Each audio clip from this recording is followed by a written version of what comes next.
Dear students, today we are going to read the chapter first, part third. This is the last part of your story, The Best Christmas Present in the World. Let's start. I folded the letter again and slipped it carefully back into its envelope. I kept awake all night. By morning, I knew what I had to do. I drove to Bridport. Bridport is a name of place just a few miles away. I asked a boy walking his dog where Copper Beaches was. House number 12 turned out to be nothing but a burned out. Burned out means destroyed by fire. Burned out shell. The roof was gaping. Gaping means open. The windows boarded up. Boarded up means covered with wooden boards. I knocked at the house next door and asked if anyone knew the whereabouts of Mrs. McPherson. Whereabouts means address, location. Oh, yes, said the old man in his slippers. He knew her well. A lovely old lady, he told me. A bit muddle headed. Muddle headed means confused. But at her age, she was entitled to be. Wasn't she?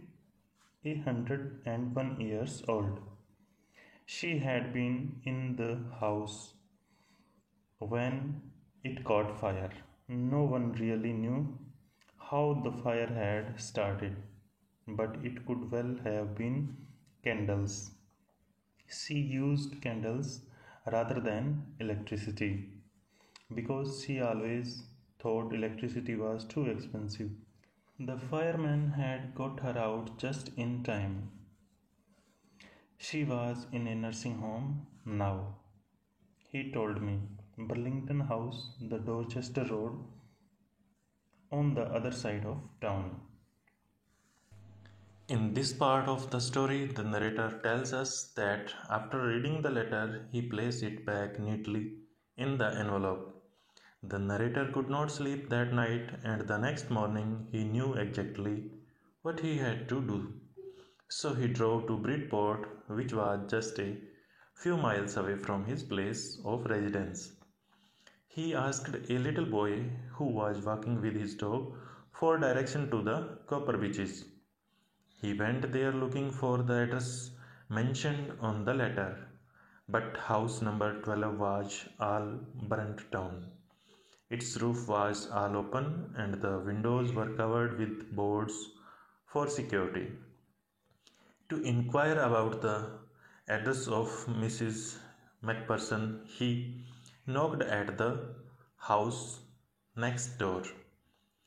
The old man in the slippers knew the lady personally. He called her a lovely lady who stayed a bit confused most of the time, but he blamed it on her age, for she was 101 years old. Her house caught fire and she was saved by the firemen. The actual cause of the fire is not known, but people suspect it to be candles. The old lady used a lot of candles as she thought electricity was too expensive. The old man told the narrator that she now lived in a nursing home named Burlington House on Dorchester Road, which is on the other side of the town. I found Burlington House nursing home easily enough. There were paper chains up in the hallway, and a lighted Christmas tree stood in the corner with a loop-sided angel on top. Loop-sided means tilted, not straight. I said I was a friend come to visit Mrs. McPherson to bring her a Christmas present.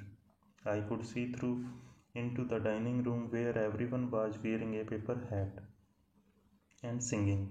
The matern. Matern means a woman in charge. Had a hat on too and seemed happy enough to see me. She even offered me a mince pie. Mince pie is a kind of non-veg dish. She walked me along the corridor. Mrs. Macpherson is not in with the others, she told me. She rather confused today, so we thought it best if she had a good rest. She has no family, no one visits, so I am sure she'll be only too pleased to see you. She took me to the conservatory with wicker chairs and potted plants all around and left me. The narrator went to Burlington House Nursing Home, which she found quite easily. There were Christmas decoration all over. The hallway was decorated with paper chains all over, and at the end there was a Christmas tree with an angel on the top. He introduced himself as a friend of Mrs. Macpherson, who had come to give her a Christmas gift. He could see everyone at the dining hall. They were all singing and wore paper hats. The matron wore on such hat too. She was happy to see the narrator and even offered him a piece of mince pie. As she walks him through the corridor, she tells that Mrs. Macpherson does not get visitors often as she has no family. According to her, Mrs. Macpherson would be delighted to see him. She mentioned that she is not celebrating today as she was a bit confused, so they thought it would be better for her to rest.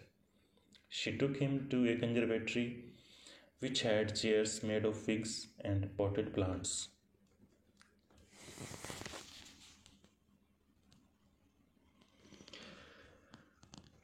The old lady was sitting in a wheelchair, her hands folded in her lap. She had silver white hair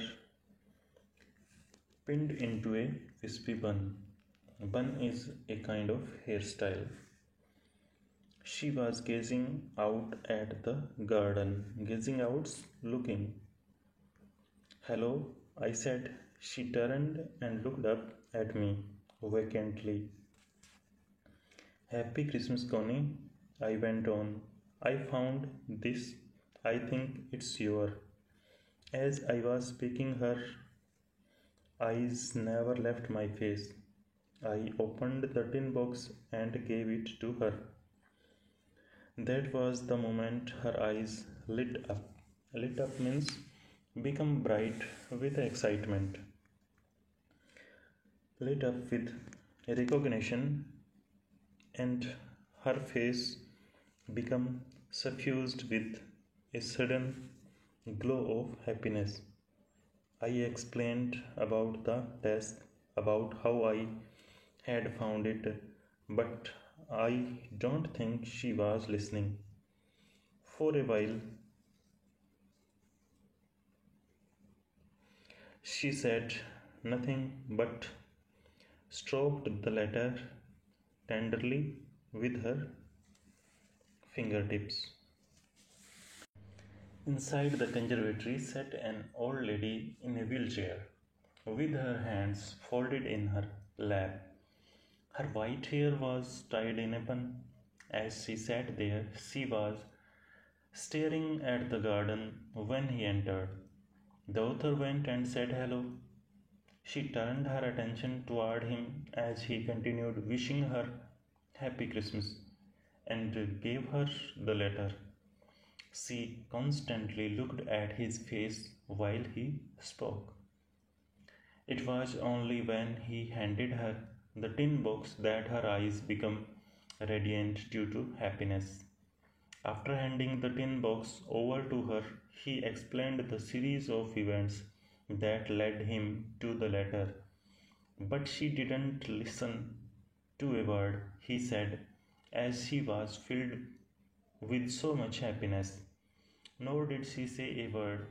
She just sat there, holding the letter in her hands with gentleness kindness, and affection. Suddenly, she reached out and took my hand.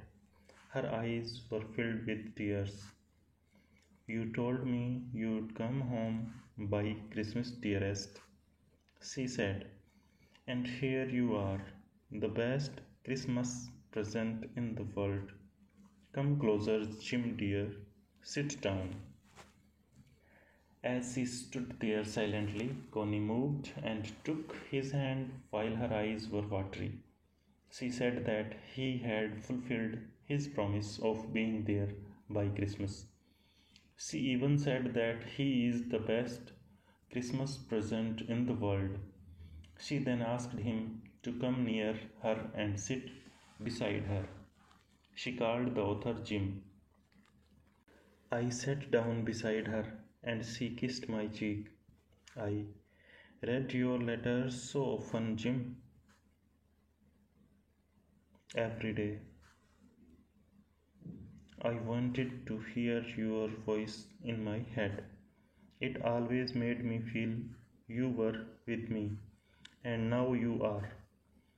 Now you are back. You can read it to me yourself. Would you do that for me, Jim dear? I just want to hear your voice again. I'd love that so much. And then perhaps we'll have some tea. I have made you a nice Christmas cake. Marzipan all around. I know how much you love marzipan. He did as she said. He went near her and sat down while she kissed him on his cheek. She told him how she read his letter daily and it made her feel like she was with him.